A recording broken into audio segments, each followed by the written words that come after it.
కర్ణాటక ముఖ్యమంత్రి తెలంగాణ మాజీ మంత్రిని టార్గెట్ చేశారా?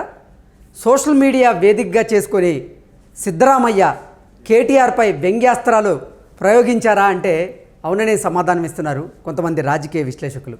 ఇక ఇదే అంశానికి సంబంధించి మనతో మాట్లాడేందుకు ప్రముఖ సీనియర్ జర్నలిస్ట్ దుర్గాకుమార్ గారు మనతో ఉన్నారు. సార్తో మాట్లాడదాం. సార్ నమస్తే. సార్ నమస్కారం కృష్ణ గారు, మన వీక్షకులకు కూడా నమస్కారం. సార్, కర్ణాటక సీఎం తెలంగాణకు సంబంధించినటువంటి మాజీ మంత్రి పైన టార్గెట్ పెట్టాడా? అందులో భాగంగానే సోషల్ మీడియాని వేదికగా చేసుకొని సిద్ధరామయ్య గారు కేటీఆర్ పైన వ్యంగ్యాస్త్రాలు సంధిస్తున్నారా అంటే ఏం చెప్తారు సార్? అంటే కేటీఆర్ గారు కూడా ఆయన మీద కొంచెం అసెంబ్లీలో కొన్ని వ్యాఖ్యలు చేశారండి. అంటే మామూలు వ్యాఖ్యలు కాదు. అంటే అలివి కాని హామీలు ఇచ్చి మాకు తెలియక మేము హామీలు ఇచ్చాము, దీన్ని అమలు చేయడానికి మా దగ్గర నిధుల కొరత ఉంది అని సిద్ధరామయ్య గారు అసెంబ్లీలో ఒప్పుకున్నట్టు కర్ణాటకలో ఈ రాష్ట్ర ప్రభుత్వ పరిస్థితి కూడా అదే అవుతుందా అని ఒక ప్రశ్న వేశాడు. వీళ్ళు కూడా అదే రకమైన హామీలు ఇచ్చారు. అది కాంగ్రెస్ పార్టీయే, ఇక్కడ కాంగ్రెస్ పార్టీయే. ఇప్పుడు అది సహజంగా డైరెక్ట్గా సిద్ధరామయ్య గారు ప్రభుత్వానికి, సిద్ధరామయ్య గారు వ్యక్తిగతంగాను తగిలిన దెబ్బే కదా డైరెక్ట్గా. మరి అందుకని ఆయన కూడా స్పందించాడు. మా సంగతి సరే, ముందు నువ్వెందుకు ఓడిపోయావో నువ్వు తెలుసుకో కారణాలు, ఇతర పార్టీల గురించి నువ్వు అంటే వ్యాఖ్యానం చేసే అంత పరిస్థితి లేదు, నువ్వు ఓడిపోయి ఉన్నావు, మా సంగతి నీకెందుకు అన్నట్టుగా ఆయన చేసిన వ్యాఖ్య. అందులోనూ ఆయనేమో కేసీఆర్ గారికి సమకాలికుడు వయసు రీత్యా. ఇప్పుడు ఈయన రెండో తరం రీత్యా చూసినా కూడా ఆయనకి కర్ణాటకలో మరి ఆయనకుండే ఇమేజ్కి ఈ మాట అనటం అనేది కొంచెం ఆయన హర్ట్ అయ్యాడు. అందుకని ఇక డైరెక్ట్గా ఆయనే దిగాడు రంగంలోకి.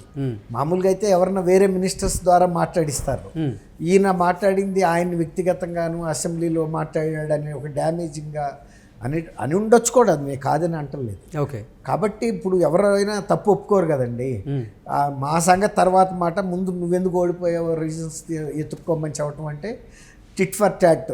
నువ్వు ఒక దెబ్బ కొడితే నేను ఒక దెబ్బ కొట్టాను అన్నట్టుగా ఇద్దరి మధ్యలో జరిగిన చెడుగుడు అంతే తప్ప వేరేగా టార్గెట్ చేయటానికి ఈయన్ని టార్గెట్ చేయాల్సిన అవసరం ఆయనకు కూడా లేదు. ఈయనదో పార్టీ, ఈయనదో రాష్ట్రం, ఆయనదో రాష్ట్రం, ఆయనదో పార్టీ, ఆయన ఒక ముఖ్యమంత్రి. ఇప్పుడు ఈయన ప్రతిపక్షంలో ఉన్న ఒక ఎమ్మెల్యే కదండి. గతంలో అంటేనేమో ఒక ముఖ్యమంత్రి గారు అబ్బాయి డిఫెక్టో ముఖ్యమంత్రిగా ఉండేవాడు, ఈయన చీఫ్ మినిస్టర్ అన్నట్టుగా మాట్లాడేవాడు ఏయైనా చాలా అంశాలు ఇక్కడ. కానీ ఇప్పుడు ఆ పరిస్థితి కాదు కదా. నిన్న బట్టి గారు కూడా అన్నాడు కదా, మీ నాన్న ముఖ్యమంత్రి కాదు, ఇప్పుడు నువ్వు మంత్రి కాదు, గమనించుకోవాలి డిప్యూటీ చీఫ్ మినిస్టర్. అట్లా పదవి ఉన్నప్పుడు మాట్లాడే తీరు వేరే ఉంటుంది, పదవి లేనప్పుడు మాట్లాడితే అవతల నుంచి వచ్చే స్పందన వేరేగా ఉంటుంది. ఇప్పుడు మనకి వితిన్ 2 డేస్లోనే తెలిసిపోయింది. కాబట్టి అది సహజం. పదవిలో లేనప్పుడు కొంచెం మనం కూడా జాగ్రత్తగా మాట్లాడాలి. ఇదివరకట్లాగా అధికారంలో ఉన్నప్పుడు మాట్లాడేది వేరు. రాజు అధికారంలో ఉన్నప్పుడు వేరు, పదవి అయిన తర్వాత ఉండాల్సిన పరిస్థితి వేరే ఉంటుంది. అంతఃపురంలో ఉంటారు రాజుగా ఉన్నప్పుడు. ఇప్పుడు పాండవులు వీళ్ళందరూ కూడా రాజ్యం వదిలి వెళ్ళిపోయినప్పుడు రాముడు కానీ లక్ష్మణుడు కానీ ఎలాంటి ఒక కుటీరాల్లో, పర్ణశాలలో, నారబట్టలతో ఒక ఋషుల్లాగా ఉండాలి. అదే అక్కడుంటే రాజరకం. ఎప్పుడైనా అధికారమైనా అంత ఇప్పుడు కూడా అదేనండి. ప్రజాస్వామ్యంలో కూడా అధికారంలో ఉన్నప్పుడు మరి కేసీఆర్ గారు ప్రగతి భవన్లో ఉండేవాడు. ప్రగతి భవన్ అంటే ఒక రాజప్రసాదం లాంటిది, అంతే కదండి. ఇప్పుడు మరి ఆయన ఏదో వేరే అద్దెంట్లోకి వెళ్ళాడనో అంటున్నారు, సొంత ఇంట్లోకో, ఎంతైనా తక్కువే కదా. ఇప్పుడు ఒక రాష్ట్రపతిగా ఉన్నప్పుడు రాష్ట్రపతి భవన్లో ఉన్నట్లు మళ్ళీ వాళ్ళు దిగిపోయి సొంత ఇంటికి వెళ్ళినప్పుడు ప్రభుత్వం ఇచ్చే చిన్న బంగ్లాల్లోనూ అంత వస్తువులు రావు కదండి. ఆ గంభీరత, ఆడంబరం, లాంఛనాలు అవన్నీ కూడా వేరేగా ఉంటాయి. అది అసలు కర్ణాటక అసెంబ్లీలో మాట్లాడింది సిద్ధరామయ్య కాదని, అది ఒక fake video, deep fake video అంటూ కూడా ఆయన దాని గురించి ప్రస్తావిస్తూ ఇటువంటి ఫేక్ వీడియోల ద్వారానే, ఇటువంటి ఫేక్ వీడియోలు సృష్టించడం ద్వారానే మీరు గత ఎన్నికల్లో ఓడిపోయారు.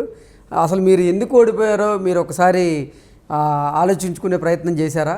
దాని మీద అసలు ఏమన్నా పోస్ట్ మార్టం చేసేటువంటి ప్రయత్నం చేశారా అంటూ కూడా చురకలండించేలాగా, అలాగే వ్యంగ్యాస్త్రాలతో ఆయన మీద సెటైరికల్గా మాట్లాడినట్లుగా మనం ఒక ట్వీట్ అయితే బయటకు వచ్చింది. సార్ ఏంటి నిజంగా అసలు అంటే సిద్ధరామయ్య గారి ఫేక్ వీడియోని ఆధారంగా చేసుకొని కేటీఆర్ గారు దాని మీద వ్యాఖ్యలు చేయడం, అలాగే కేటీఆర్ గారి వ్యాఖ్యలకి మళ్ళీ సిద్ధరామయ్య గారి తిరిగి మళ్ళీ కొన్ని వ్యాఖ్యలు చేయడం, ఏంటి సార్ ఇవన్నీ చూస్తుంటే ఎలా అనిపిస్తుంది? మీరు అన్నట్టు అది ఫేక్ వీడియో అనే కనుక అయితే కేటీఆర్ గారు లాంటి ఐటీ మినిస్టర్గా చేసిన వ్యక్తి, ఇప్పుడు మాలాంటి వాళ్ళు అంటే మాకంత నాలెడ్జ్ లేకపోవచ్చు బయట వాళ్ళు, ఐటీ మంత్రిగా చేసిన వ్యక్తి, కంప్యూటర్స్లో ఇంత నాలెడ్జ్ ఉన్న వ్యక్తి ఒక ఫేక్ వీడియోని నమ్మి దాని మీద ఒక ముఖ్యమంత్రిని అసెంబ్లీలో ఇక్కడ మాట్లాడటం అది మరి కరెక్ట్ కాదు కదండి.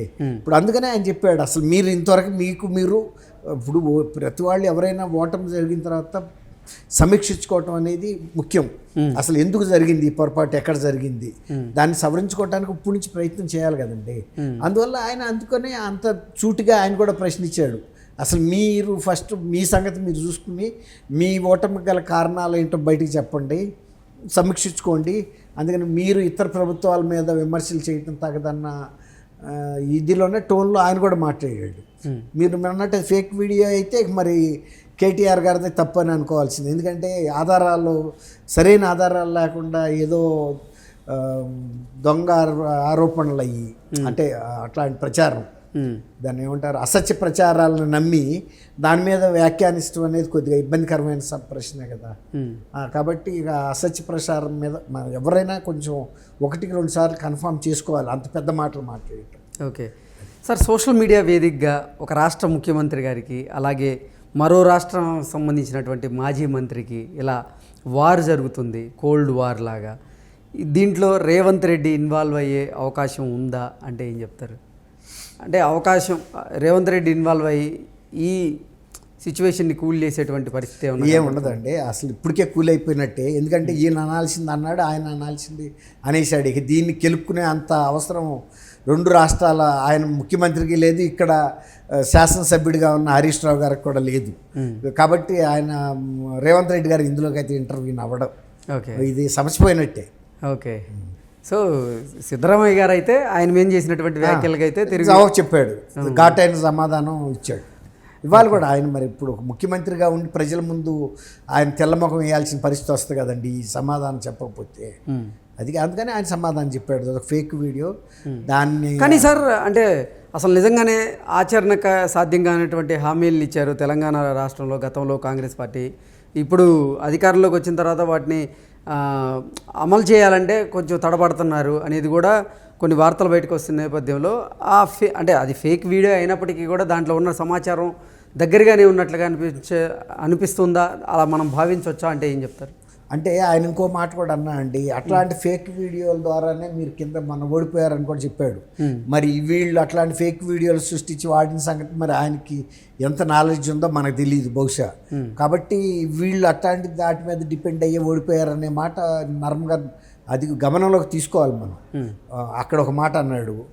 రెండోది ఏంటంటే మీరు అన్నట్టు ఏ ప్రభుత్వం అయినా హామీలు ఇచ్చినప్పుడు వాళ్ళు కూడా ఇంటర్నల్గా ఎక్సర్సైజ్ చేస్తారు, ఫైనాన్షియల్గా ఎంత కమిట్మెంట్ అవుతుంది, ఇందులో ఏమన్నా కేంద్రం నుంచి కొంత అయినా తెచ్చుకోగలుగుతామా, ఏ రూపంలో అయినా ఇతర పథకాలకు ఇచ్చిన వాటిని కొంత ఈ రూపంలో ఖర్చు పెట్టి అంటే పర్మిషన్ విత్ కేంద్ర పర్మిషన్తోనే తీసుకునే అవకాశం ఉంది.